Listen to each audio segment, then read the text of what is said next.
그 12연기를 후대 학파에서 수행하는 그 분기점이 각각 달라요. 이건 팁으로 얘기 안 하려다가 해주는 건데. 아까 얘기했던 것처럼 그 고엔카 센터에서는 웨다나, 느낌이 오는 그 자리를 가장 그 수행의 당처라고 그렇게 보죠. 근데 우리 인간이 그 범하기 쉬운 오류가 나하고 똑같은 생각을 하지 않으면 틀리다라고 생각하는 그런 오류가 있는데, 우리 불교학파를 살펴보면 여기만 그렇게 수행하는 사람이 학파마다 다 다른데, 또 어디서 수행으로 들어가겠어요? 무상고 부정모아, 그거를 관찰에 삿띠해서 들어가는 방법, 이거는 굉장히 또 다른 전통적인 방법이죠. 이제 그렇게 해서 무명을 곧바로 들어가서 쳐버리고 그렇게 수행하는 그런 이제 학파가 이제 있죠. 그 다음에 세 번째, 또 어디가 그 포인트가 있을까요?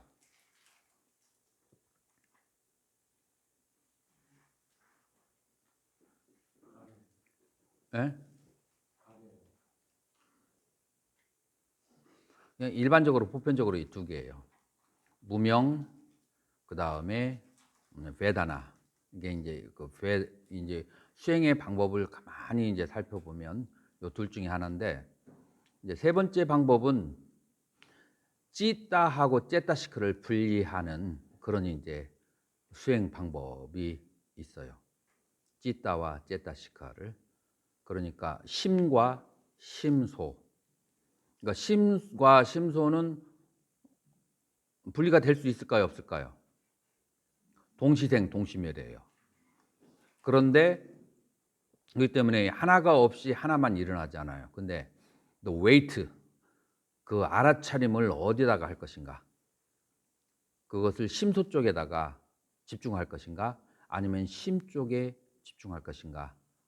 그래서 이제 이 그 달마 내사의 그 수행 방법, 그 다음에 유식의 수행 방법, 특히 유식 30송에서 그 얘기하고자 하는 성유식론의 수행 방법하고 달마대사의 관심론, 혈맹론은 이 심과 심소를 분리하는 방법이에요. 그 혈맹론하고 관심론 나중에 그 찾아보세요. 그럼 뭐라고 하냐면은 마음에는 두 가지가 있다. 하나는 청정심, 두 번째로는 염오심의 두 가지가 있는데, 이 염오심을 다스리고 청정심을 보는 것이 바로 견성이다 라고 그렇게 얘기를 해요. 자, 이것을 아비담마의 입장에서 살펴보면 수상행식에서, 수상행은 어디에 속해요? 수상행은 심소에 속해요. 그리고 실제로 이 세 개만 심소로 받아들이는 학파가 있어요. 어느 학파죠? 경량부. 유식에서는 5개, 그 경량부에서는 또 5개 심소만 받아들이는 학파가 있어요. 수상행에다가 쨌다나, 의도하고 마나시카라, 마음의 기울임, 이 5개만. 그래서 이 심소를 그 후대 학파에서 다 받아들이지는 않아요. 학파마다 심소의 개수가 이제 다르거든요. 특히 경량부는 그 아비담마에서 얘기한 심소를 다 무시해버리고, 그리고 가장 기본적으로 수상행은 근데 심소로 받아들여요. 왜 그런지 알아요? 경앱 오온에서 수상행이 나왔기 때문에 그것마저 부정할 수는 없는 거예요. 이제 그래서 이제 가장 최소로 이제 세 개를 받아들이는 학파가 있는데요. 그래서 수상행을 심소라고 한다면 여기에서 식은 뭐가 되죠? 여기서 심으로 그렇게 돼요. 그래서 이제 이 심과 심소가 동시생 동시멸이다라고 할 때는 무엇이냐면은 수와 식, 그다음에 상과 식, 행과 식 중에 하나가 같이 일어나는 거죠. 수가 혼자 일어나지 않고, 수는 반드시 식과 같이, 상도 식과 같이, 행도 식과 같이 그렇게 일어난다, 그렇게 하는 거예요. 근데 수상행이라고 하는 것은 거기에 집중하면 뭐가 발생하죠? 탐진치가 발생하죠. 그래서 어디로 마음의 웨이트, 무게를 두냐면은 아는 마음 쪽으로 그 웨이트를 두게 돼요. 그래서 항상 그 이륙시간에 마음이 작용하는 건데, 관심론의 말이에요. 이륙시는 24시간이죠. 이 이륙시간에 마음이 작용하는 가운데에서 이 청정심을 보는 자가 바로 견성이다 라고, 그렇게 해서 아비담마적으로 얘기하면은 바로 사띠 수행을 하게 되면 그러면은 바로 그 상태가 와요. 여기에 이제 대표적인 이렇게 수행하는 학파가 어디 있냐면은 세운민 센터예요. 세우민 센터에서는 십념처를 강조하거든요. 근데 여러분들이 여기서 십념처 할 때 함정이 있어요. 함정이 있는데 여기서 십념처를 얘기할 때 대념초경에서 여기서 몇 개의 심이 나오죠? 16개의 심이 나와요. 그 16개 중에서 반절은 함께, 그 다음에 함께 하지 않는, 그러기 때문에 이제 8개로 크게 나오는데, 그 8개 가운데에서 1, 2, 3번이 뭐예요? 탐, 진, 치, 그 다음에가 나오는 게 뭐예요? 쌍키타, 쭈그러진, 협소한 마음. 그건 뭘 말하죠? 욕계의 마음을, 욕계의 마음을. 그 다음에 마하가따, 굉장히 넓은 마음. 그건 뭘 말하죠? 색계, 무색계를 말하죠. 그래서 결국은 이 16개의 마음이 뭘 말하냐면은 욕계, 색계, 무색계의 어느 한 곳에 있는 마음을 말하는 거예요. 여기서 이제 중요한 건 뭐냐면은 십념처를 할 때 이 탐짐치라고 하는 그런 색깔 있는 상태를 관찰하는 게 십념처인가, 아는 마음을 관찰하는 것이 십년처인가? 어떻게 생각하세요? 세우민센터에서는 뭐라고 할까요? 세우민센터는 뭐라고 하냐면은, 그래서 빠라마따 찌따라고 그래요. 그쪽에서는 그 떼자니아 사여도가 빨리를 잘 알지는 못하는데 그래도 그거 얘기할 때는 빠라마따 찌따라고 그렇게 얘기하고, 그다음에 삼브루띠 찌따, 삼부띠, 삼무띠 찌따, 빠라마따 찌따라고 하는데, 여기서 말하는 그분이 말하는 삼무띠하고 빠라마따가 뭐냐면은, 삼무띠는 탐진치하고 관련된 거, 그다음 빠라마따는 아는 마음을 그렇게 얘기하는 거예요. 그래서 요 남방에서도 이 십념처는 아는 마음을 관하는 것이고, 그 다음에 여러분들이 유식 30송을 자세히 살펴보면, 내가 좀 앞질렀는데 이제 자량과 가행의 수행 방법을 구사론에서 얘기를 하거든요. 그런데 유식의 가행위에 수행하는 방법이 무엇을 얘기하냐면은, 사띠 수행을 할 때 일어나는 심리적인 상태를 4단계로 풀어난 것이 유식의 가행의 수행 방법이에요. 그렇기 때문에 이 사띠 수행하는 것이 굉장히 여기에서 중요한 역할을 하는데, 이 사띠 수행이 십념처로 갔을 때는 무엇이냐 하면은 아는 마음하고 알려진 내용으로 나눠지고, 이것이 그대로 연결된 게 유식의 자량과 가행의 수행 방법이고, 그 다음에 달마대사는 어느 학파에 속하죠? 왔을 때 해가대사에게 이런 말을 해요. 이쪽에 와보니까, 대국에 와보니까 경전을 봐도 제대로 안심민명할 경전은 없는데 딱 한 것이 하나가 있다. 뭐냐면 능가경. 그래서 이 능가경을 종지로 삼고 공부를 해라 라고, 그 사식권 그 능가경이죠. 알마대에서 가져온 것은. 그리고 능가경은 어디에 속하죠? 유식에 속해요. 그리고 그 후에 이제 나와 있는 이제 혈맹론과 관심론, 뭐 학자들은 이런 말도 해요. 이건 달마대사가 쓴 것이 아니다. 그럴 수도 있어요. 근데 달마대사의 제자들에 의해서 쓰여질 수도 있는 거죠. 그래서 일단 이제 그렇게 서로 연결이 되어서 그게 어디까지 간다고요? 선종으로 간다고요.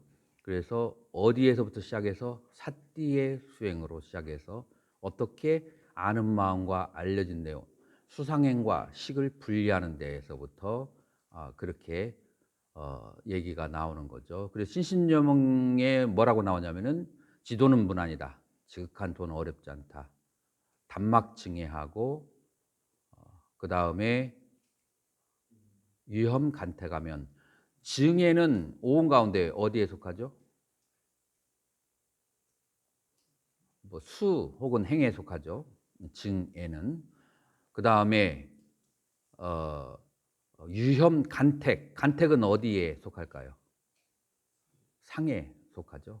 간택하는 것은 상에 속하죠. 그래서 수, 상, 행 그것에 빠져가지고 이분법으로 나가지 않으면 그러면 도는 저절로 보인다.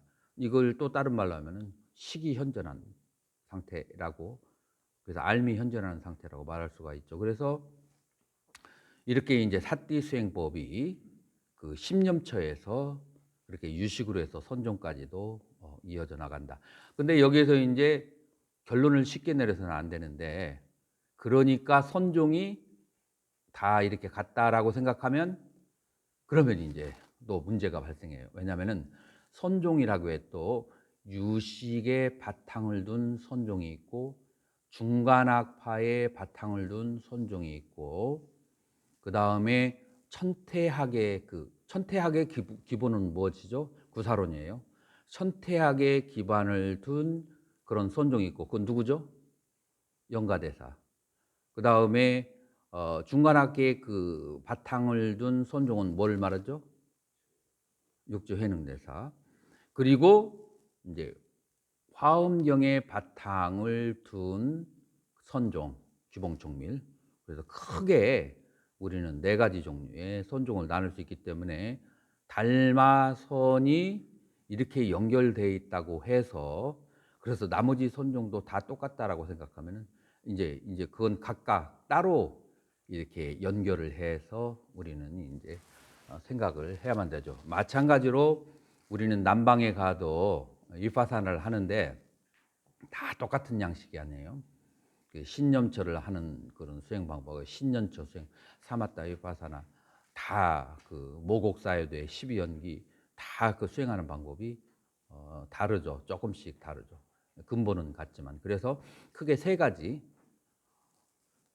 하나는 무명에서, 또 하나는 심에서, 또 하나는 수에서 이렇게 딱 거기에서 집중을 해가지고 수행하는 들어가는 12연기 쪽에서 세 가지인데 이 셋 중에 하나만 잡아가지고 브레이크를 걸어버리면 그러면 그 뒤가 전부 다 이제 해결이 될 수 있는 거죠.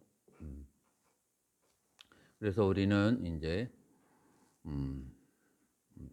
부처님께서 이제 가르쳐 주신 것을 또 다른 말로 집약을 하면은 뭐가 되죠? 37조도품이 이제 되는 거죠. 37조도품을 가지고 수행을 하는데 이 37조도품이 그 테라바다에도 그 다음에 요게 설일체유부에 있을까요? 없을까요? 설일체유부에 있어요. 그 다음에 유시각파에서 대승이라고 얘기하는 유시각파에서 37조도품의 수행이 있을까요? 없을까요? 한번 때려잡아 보세요. 있어요? 있을 것 같다고 생각하는 게 아니라 뭐 기억나는 거 있어요? 찍은 거예요. 누가 그 텍스트 본 적이 있어요? 이 37조도품이 구체적으로 유식에서 나와 있는 거? 있어요. 그 아까 중변 그 분별론에도 나와 있고 유식 30종에도 나와 있고. 근데 이름만 언급하고 자세하게 안 나오기 때문에 그냥 스쳐 지나갈 수도 있는데 다 이 37조도품의 수행이 나와 있고 유식에서 강조하는 것이 뭐냐면은 오근이에요. 그리고 유식에서는 뭐라고 나오냐면은 처음 시작도 오근으로 시작해서 그 다음에 마지막 십지보살도 오근이 숙성한 상태다. 그래서 오근이 전체의 그 수행을 관통한다라고 그렇게 나왔고, 그 다음에 십지경 여러분들 뭐 좀 읽어 보셨을 거예요. 십지경에 37조도품 수행이 나오나요? 안 나오나요? 예? 나오는 것 같아요? 아니면 나오는 거 봤어요? 들었어요? 초지에서는 오온 계공을 증득해야 초지고, 그 다음에 이지보살은 시박을 닦아서 시박 십선이 청정한 게 이지예요. 그래서 이구지라고 하죠. 삼지는 뭐냐면은 사선 사정을 닦아요. 그래서 사선 사정을 닦으니까 마음이 밝아지죠. 그래서 뿌라박가리, 그래서 여명지라고 그렇게 얘기하고요. 그 다음에 사지에서부터 37조도품을 이제 구체적으로 닦기 시작하고, 그 다음에 오지에서는 사성제를 증득하고, 그 다음에 육지에서는 12연기를 철견하고. 그래서 이 그 초기불교의 그 교리가 초지에서 육지까지가 쭉 그렇게 되어 있어요. 그래서 연구를 해보니까 그 우리가 원어로 보면은 육지를 뭐라고 하느냐면은 육지를 그쪽에서 어떤 상태를 육지라고 하냐면은 아까 우리가 열반에 대해서 그 설명이 되었던 그 말이 그대로 나오는데, 뭐냐면은 어니미따 비모카, 그 다음에 업바린 니리그라하 비모카, 그 다음에 세 번째가 순야타 비모카, 육지에서 이 경지를 체득한다고 했어요. 아까 그 상유다니까에서 열반을 정의를 뭐라고 했죠? 세 가지 해탈이 있는 상태라고 했잖아요. 그래서 나는 어떻게 잠정적으로 결론을 내리냐면은, 깨달음이라고 하는 수행이라고 하는 상태에서는 수다원에서 아라한까지의 상태가 초지보살에서부터 육지보살까지의 상태. 그래서 깨달음의 상태는 내가 보니까 육지보살하고 아라한의 상태하고 같은 그 단어들이 많이 나와요. 근데 이제 재밌는 것은 7지, 8지에서는 어떤 상태가 얘기되냐면은, 노력을 하지 않으면 소멸로 계속해서 의식이 빠져 들어가는 거예요. 왜 그러겠어요? 열반을 체득했으니까. 그래서 열반에 상주하려고 하는 것을, 머무르려고 하는 것을 계속해서 원력을 발해서 열반에 머물지 않도록 수행해야 된다는 것이 7지부터 수행이에요. 그러면서 의식을 중생에게 계속 돌려서 방편을 더 많이 닦아서 중생을 도와주려고, 여기서부터는 이 물결을 거슬러 올라가는 배처럼 노력을 해야 돼요. 이제 그런 이제 차이가 있죠. 그래서 이제 이런 부분까지 우리가 살펴보게 된다면, 유가 중간학파는 말할 것도 없고요. 지금 이 그 37조도품의 그 수행 방법, 이 수행 방법이 불교 전체를 관통하고 있다. 이제 그 중에 이제 가장 대표적인 것이 사념처와 오근이라고 그렇게 말할 수가 있어요.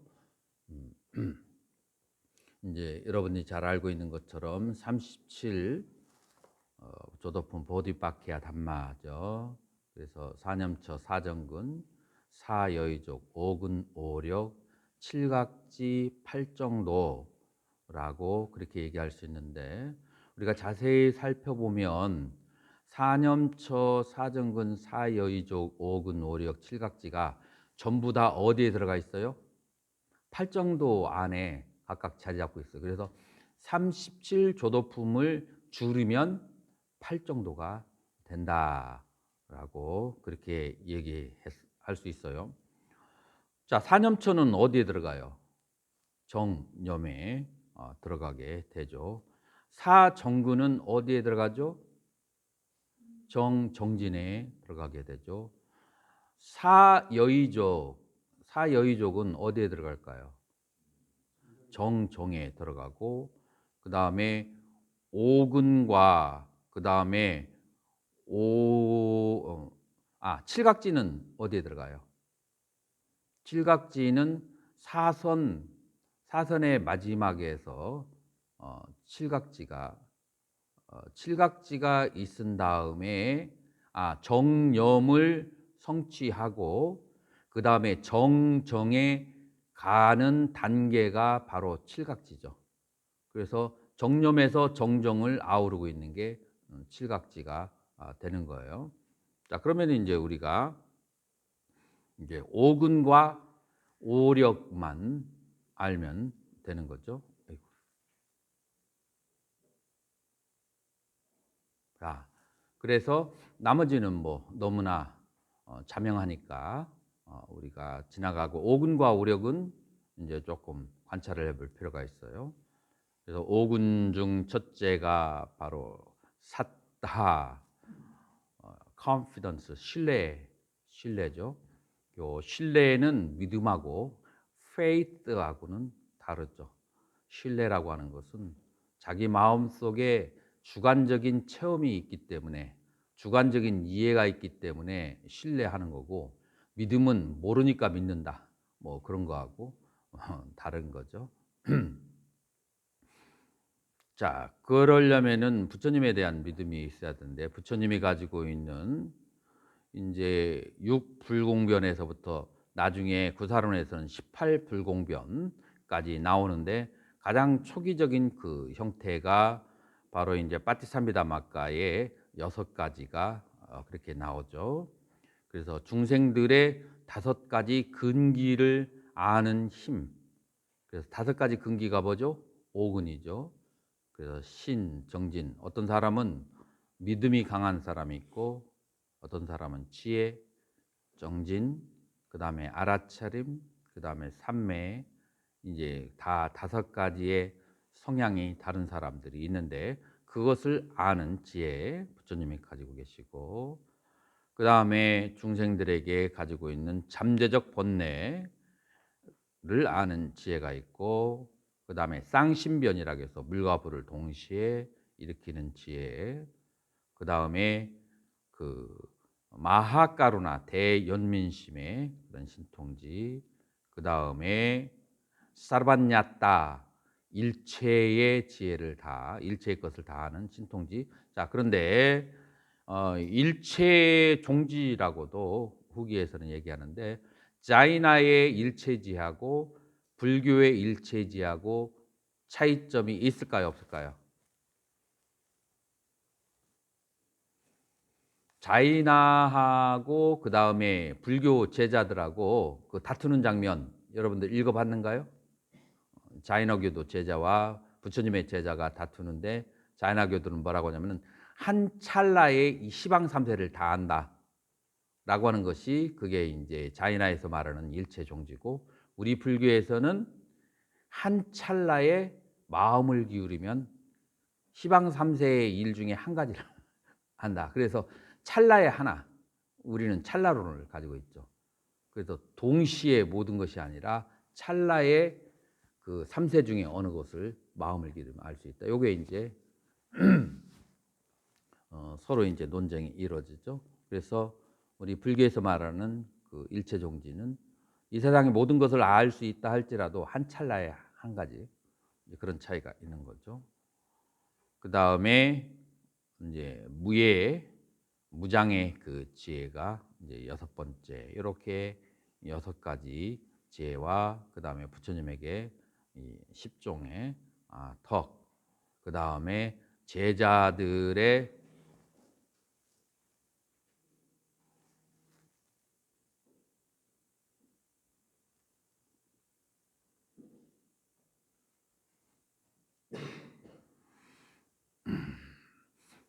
상태를 아라한이 되었는지 안 되었는지를 알 수 있는 지혜가 아라한들에게는 없어요. 부처님에게만 있어요. 어떻게 이제 부처님께서 아라한이 되었는지 안 됐는지를 체크를 하냐면, 첫 번째, 짜따로 보아라로 가죠. 그래서 4가지의 그 일상적 경험 속에서 판단을 하는데, 아라한은 보거나 듣거나 느끼거나 아는 것, 딛다, 숫다, 묻다, 위냐다에 집착하거나 싫어하지 않는 것을 보고, 이 사람은 아라한이구나 아니구나라는 것을 알고, 두 번째, 오치원에 대한 집착이 있는가 없는가로 아라한인지 아닌지를 알 수 있고, 그 다음에 6가지 감각기관이 색성향 미촉법에 대해서 집착이 있는가 없는가로 아라한인지 아닌지를 알 수가 있고, 그 다음에 아와 아소, 나나 나의 것이 있는가 없는 것으로 그렇게 아라한을 알 수가 있다. 그래서 그 다음에 네 번째로는 이제 그 육군과 그 다음에 육군 내입처와 그 외입처하고, 외입처와 내입처에 대해서 집착이 있는지 없는지 그렇게 해서 우리는 아라한인지 아닌지 그런 것을 알 수가 있죠. 그 다음에 해탈과 해탈직연, 그 다음 비무띠냐나 다사나, 그래서 해탈을 했어도 해탈했다는 것을 아는 그런 지혜. 이제 그래서 이것으로서 또 부처님께서는 아라한이 되었는지 아닌지를 그렇게 알 수가 있는 거죠. 그래서 우리는 다섯 가지예요. 하나는 4가지 일상적 경험, 두 번째 오치온, 세 번째 색상 미촉법, 그 다음에 네 번째로는 육익과, 그 다음에 육처, 그 다음에 다섯 번째 비무띠냐나다사나 해탈과 해탈직연, 이렇게 해서 완전히 번뇌를 그렇게 제거했는지를 알 수 있는 능력을 부처님께서는 가지고 계시다라고 그렇게 볼 수가 있어요. 자, 그래서 오군 가운데에서 삿다, 신뢰, 그 다음에 빠냐, 지혜, 이 2가지가 설일체 유부로 넘어갈 때 2가지를 가장 중요하게 얘기해요. 여러분들이 아마 잘 아실 거예요. 음, 초기 불교에서 설일체 유부로 넘어갈 때, 인도라는 상황을 봤을 때 언제 그 주체적인 상태가 언제 넘겨지는지 알아요? 테라바다에서 스테비라바다에서 설일체입으로 넘겨지는 때가, 그때가 바로 아쇼카 왕 제이시 마힌다 장로, 이제 마힌다 장로에게, 그리고 마힌다 장로뿐만 아니라 9개국으로 불교를 미셔너리, 그 전도 포교사를 보내죠. 그 중에 이제 가장 대표적인 사람이 마힌다와 상감이 있다고 스리랑카로 보내게 돼요. 그 당시에 굉장히 많은 주석서와 그 다음에 유능한 그 비구들이 1차에는 5명이지만 그 다음에는 계속해서 좀씩 넘어가게 되죠.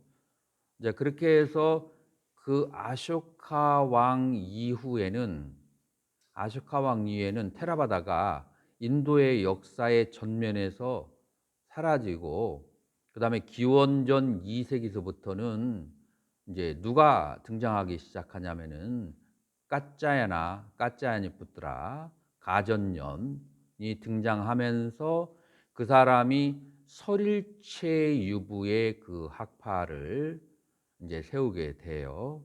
그래서 사르바니 다르마니, 모든 법이 뜨리니 깔레수 3세의 아스티 존재한다. 그래서 3세 시류의 법을 내세우면서, 그러면서 그 학파가 인도의 가장 주도권을 그렇게 잡게 되고, 우리는 4번째 결집의 주도권을 가진 협존자하고, 그 다음에 또 누가 있죠? 또 한 분이 계신데 굉장히 유명한 세우존자.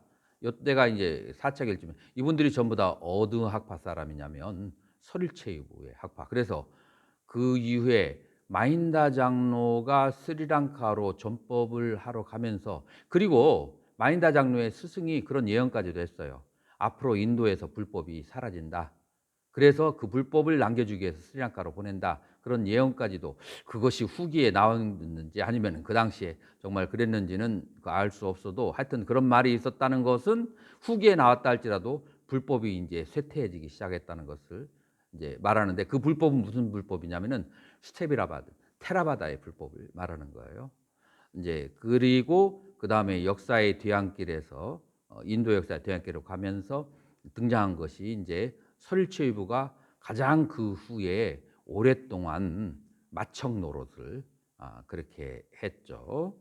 자, 그런데 이 설일체유부에서는 세월이 흐르면서 간소화하기 시작해요. 오군 중에서 두 가지를 딱 그렇게 정리해서 수행하는 방법을 하는데 그게 뭐냐면은 아, 그 믿음, 그 신뢰를 통한 그 수행 방법과 그다음에 두 번째로 빠냐, 지혜를 통한 수행 방법, 이 두 가지로 딱 정리를 하게 되는데 그건 구사론에서 이제 우리가 볼 수가 있어요. 그래서 오근과 오력의 차이점은 무엇인가 하면은 오근이 해야 되는 것은 밸런스를 맞춰주는 역할이에요. 무엇의 밸런스인가 하면은 좌우의 밸런스예요. 좌우에 뭐가 있냐면 믿음이 너무 강하면 지혜를 개발시켜야 되고 지혜가 너무 강한 사람은 아무것도 안 믿으려고 그래. 그런 사람은 어느 정도 믿음을 개발시켜야 되고 그래서 믿음과 지혜 사이의 밸런스를 갖춰야 되고 그 다음에 삼매가 강한 사람은 방 안에 가보면 조금 그 이렇게 지저분해요. 그래서 노력을 잘 하지 않아. 그 외면적인 삼매형들은. 그다음에 위리야 노력을 많이 하는 사람 방 안이 깨끗한데 계속해서 뭘 해야 될 것을 막 찾고 막 분주하게 다니기 때문에 마음이 안정을 못 찾아. 그래서 노력형은 삼매를 잘 얻지를 못해요. 그래서 노력과 삼매 사이에서 밸런스를 찾아주는 것을 누가 사띠가 알아차림을 하는 거죠. 그래서 오근의 기능이라고 하는 것은 뭐냐면은 좌우에 있는 것들이 밸런스를 맞추어서 건전한 차분한 인격을 이제 갖게 하는 것. 왜냐하면은 한쪽이 너무 강해지면은 떠버리게 되거든요. 너무 지나쳐 버리게. 너무 믿음만 강조하고 그까짓 거 알아서 뭐해 그냥 믿으면 되지. 이제 이런 사람들은 나중에 구사론에서는 뭐라고 하냐면은 아라한이 되어도 믿음으로 아라한이 된 사람은 뒤로 떨어진다. 아라한 테타론이 나와요. 우리 아라한 테타론이 불교 역사 속에서 언제 나오죠? 우리는 2차 결지 대천의 오사에서부터 얘기하잖아요. 그런데 경량부나 혹은 이 테라바디는 아라한이 퇴타하는 거에 대해서 믿지도 않고 다루지도 잘 않아요. 그런 것은 있을 수가 없다고 하는데 설일체유부는 인도라는 역사의 현장에 살았잖아요. 그러면서 500년 이상을 리드를 하고 왔기 때문에 이게 실제적으로 일어나는 이 문제를 다루지 않을 수가 없어요. 그래서 이분들이 다뤄보니까 어떤 아라한들이 뒤로 물러나냐면은 믿음을 통해서 간 아라한들은 뒤로 물러남이 있기도 하고 지혜를 통해서 얻은 아라한은 뒤로 물러남이 없다. 그렇게 이제 구사론에서는 이제 분류를 또 하기도 하죠. 그것도 구사론에 갔을 때 좀 더 자세하게 이제 알아보도록 하고요. 그래서 오근이 가지고 있는 기능은 밸런스예요. 그러면은 오력이 가지고 있는 기능은 무엇인가? 오력을 이제 균형을 잘 잡은 다음에 우리는 바른 믿음은 어디 팔정도 가운데 어디에서 바른 믿음이 필요하죠? 팔정도 가운데 정견을 성취하는 데 믿음이 필요해요. 어디에 믿음이 필요하죠? 인과에 대한 믿음. 그래서 인과에 대한 믿음은 문해에 속하고 인과에 대해 사유를 거듭하는 것은 사해, 인과를 바로 눈으로 보는 것은 수해라고 그렇게 할 수 있죠. 그래서 최소한 믿음이라도 있어야 돼요. 그런 사유력이나 뭐가 떨어져도. 그래서 인과를 믿지 않으면은 불교는 스타팅이 안 돼요.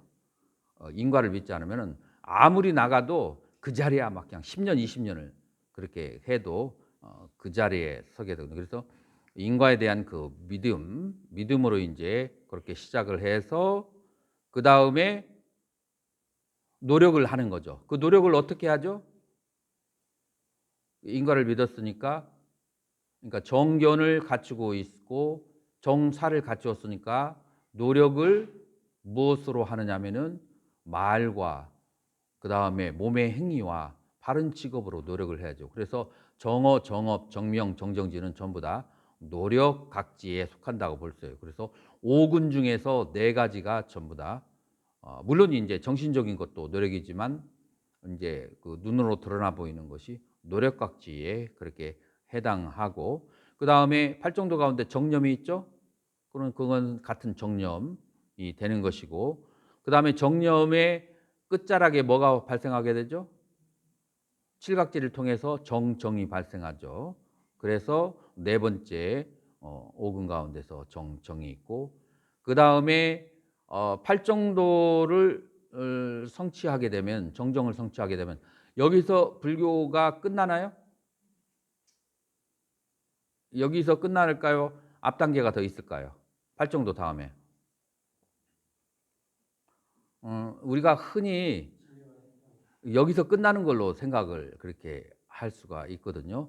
그런데 이건 막가, 마르가, 이거는 도를 얘기한 거예요. 팔정도. 도를 통해서 팔라, 과가 와야 될 거 아니에요.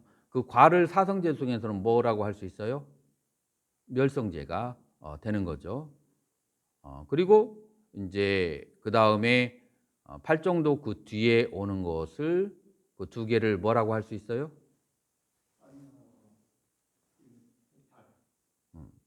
그렇죠. 비무띠하고 비무띠냐나 다사나.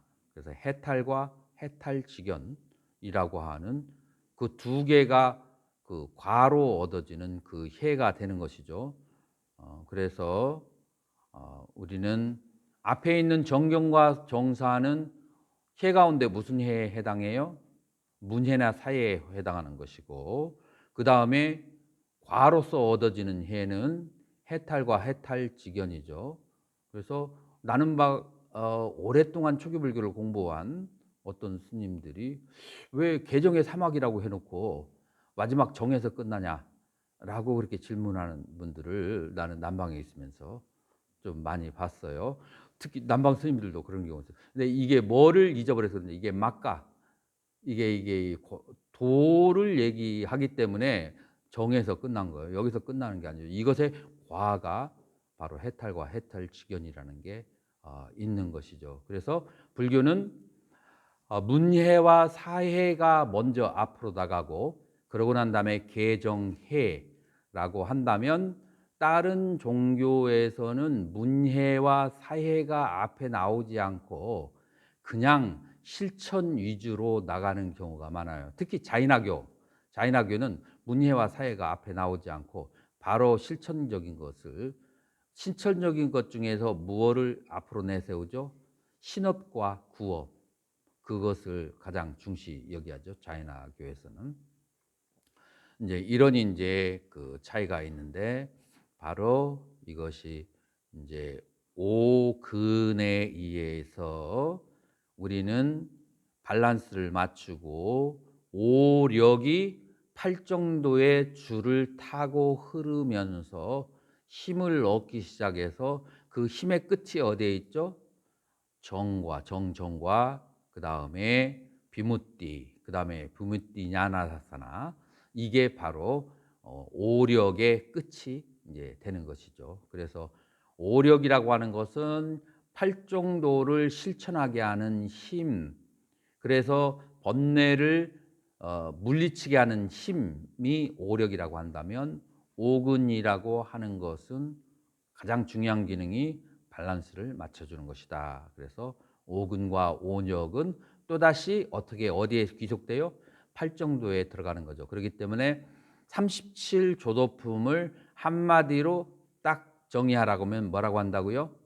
팔정도라고 그렇게 말할 수가 있는 거죠.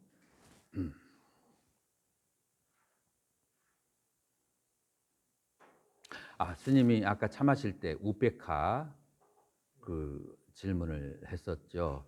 스님의 질문이 그 뭐였어요? 이선에서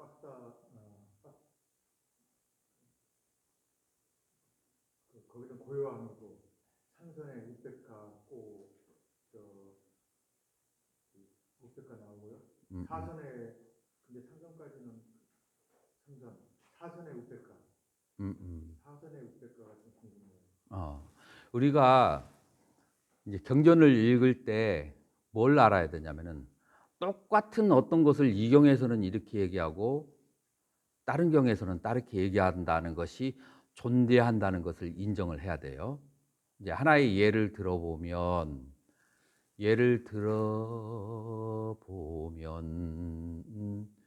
요게 유의 비유 까마 바바 비바바 이것을 우리가 리드 데이비드 사전을 찾아보잖아요.